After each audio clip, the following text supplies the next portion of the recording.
Today I'm doing the 30 lock rise on the Birmingham and Worcester.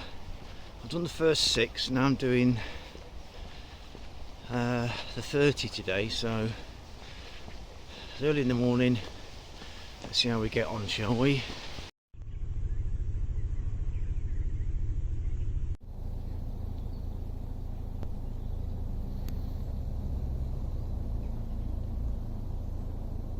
Wow, this is lock number 33. 33.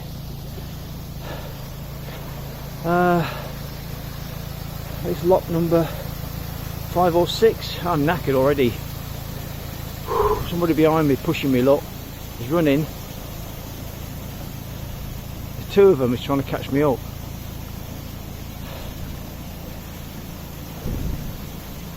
Like a little race on here, look. Wow. Oh man, I think this is lock number 8. And there's a volunteer that's, bless him, he's going to set the locks. All the locks are set against me. Why? You can see it in the distance there, but there's a house with really tall aerials on top of the roof there, or on his grounds. That sort of tells me this guy's either into CB radio or he's a radio ham, so he likes talking to people around the world using radio signals. What a fabulous hobby.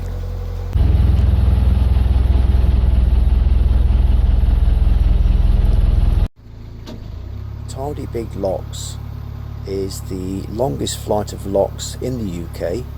It comprises of 30 narrow locks on a 2¼ mile or 3.6 kilometre stretch of the Worcester and Birmingham Canal. It raises the waterway 220 feet or 67 metres and lies between the Tardebigge Tunnel, which is 580 yards long or 530 metres, to the north of Stoke Prior Flight of 6 locks, which I covered in my last vlog. Tardebigge engine house is also on this stretch. It pumped water from Tardebigge reservoir to the top of the Birmingham Strait to keep the locks in water and the levels of the canals at a constant level. This is lock number 17. I'll tell you what, my hands are raw.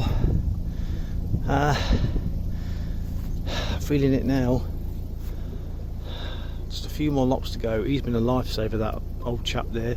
75, still at it, bless him.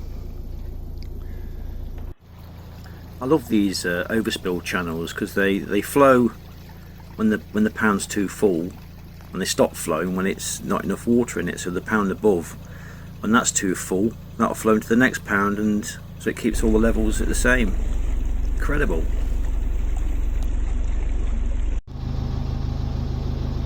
That heron is still following me.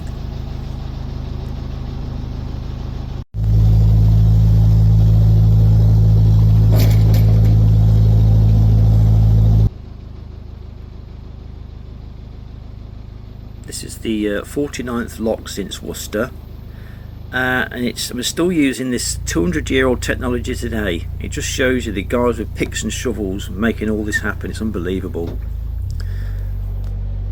What these locks do is just take you uphill and downhill. It's simple, isn't it? All the leaves are brown and the sky is grey. I went for a jolly on my boat Will's Way. Just up there is a reservoir.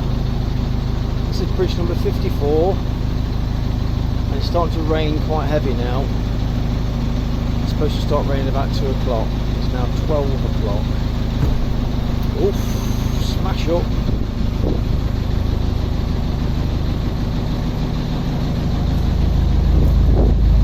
This is lock number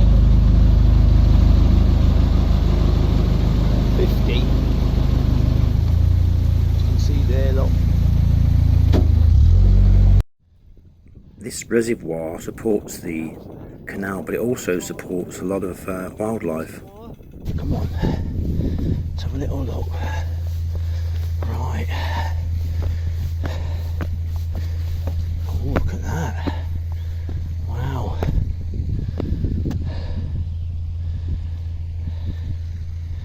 Fisherman over there. Looks very, very low.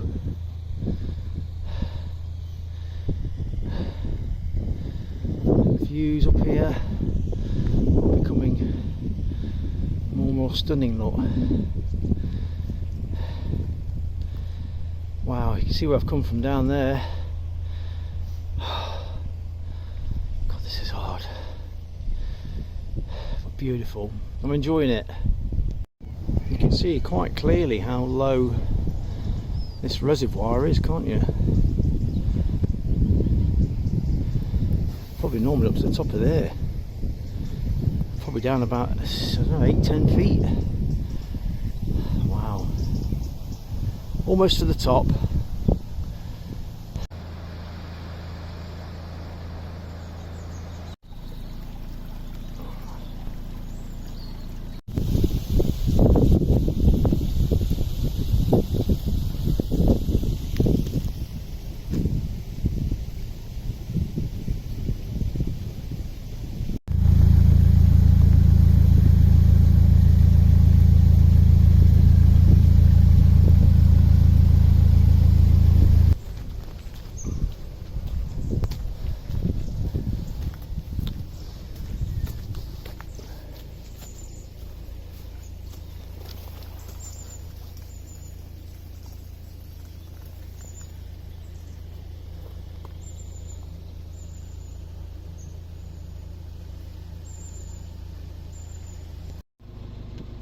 After doing quite a few locks, I sort of got used to doing the locks, so I can jump off here, run to the top rather than climb out. Climbing out is exhausting.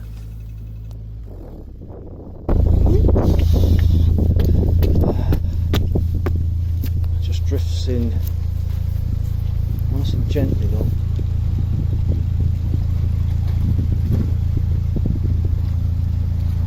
Shut the gate. A little bit too fast, that one. Just drifts in nice and gently. Went up the steps, sees me climbing off. There you go, look.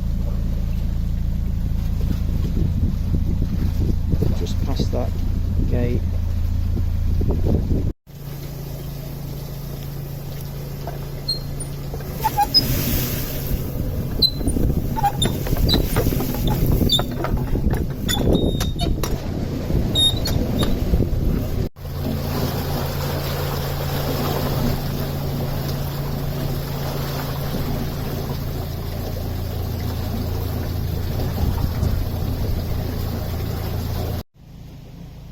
This is it. This is the top. There's one more lock to do. This is a beautiful building. Look at that old mill. It's probably somebody's house. It's unbelievable, isn't it? People live like kings with a lot of hard work. I don't know whether I would enjoy the canals as much if I lived next door to them, or would I appreciate it as much? You know, you get used to something, don't you? It's like I'm from Bournemouth, you see, so not originally from Nottingham, but living next to the beach in Bournemouth, you very rarely go down the beach, to be honest. So I wonder if living next to the canal would be the same sort of thing, you know? It looks as though one of the Black Prince hire boats has taken on the 30 lock challenge, or this section here is 29 locks to be precise. I stayed in that Tardebigge, I don't know how you pronounce it, Tardebigge mooring overnight. Beautiful, peaceful, quiet place. It's a really nice area around here, look, see that? Just here is the that reservoir I shown you earlier. Just walking back now to get my van and get a bit of shopping.